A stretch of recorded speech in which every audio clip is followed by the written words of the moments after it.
Қойылым көптің көңілін көптеткен қоғамдағы келеңсіз жайттарды тізбектет. Әртістер көк жәшікті жаулаған шоу бағдарламалар мен саяси мәселелерді де әзіліне іліктірді.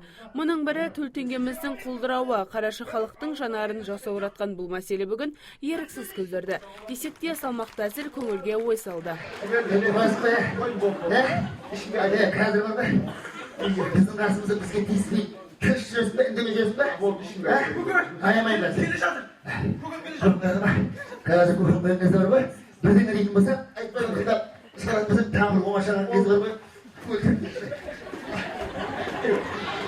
Долларыңның барында ойнады күн.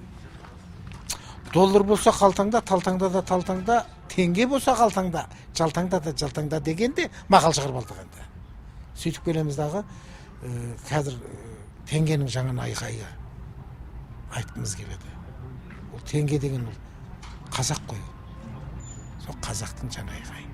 Ешкім қарамайды деген ойланған адамға. Әртістер музыкалық сазды думанды кешті көрерменге ұсынбаққа 2 ай бойы тер төкті. Жер-жерді аралап әуен іздеді. Су жаңа ән жаздырды.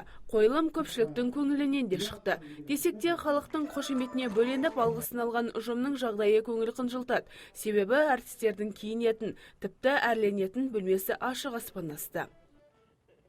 Сахнада шығып сіздерге интервью беруіме болар еді. Болмаса залда беруіме болатын еді. Өйткені оған қазір адамдар кіріп жатыр. Ал енді біз сыртта тұрған, мен артындағы артистердің тұрған себебі біз тек гримдеу бөлмесі жоқ. Біз жаңбыр жауып тұрса мұнарға қолдан шатыр қоямыз, қол шатырларды. Сөйтіп гримделеміз, сыймай қаламыз. Ал бірақ халыққа көңіл күйімізді білдірмейміз. Барға қанағат, жоққа сабыр еткен әртістер гастрольдік сапарын жалғастырмақ.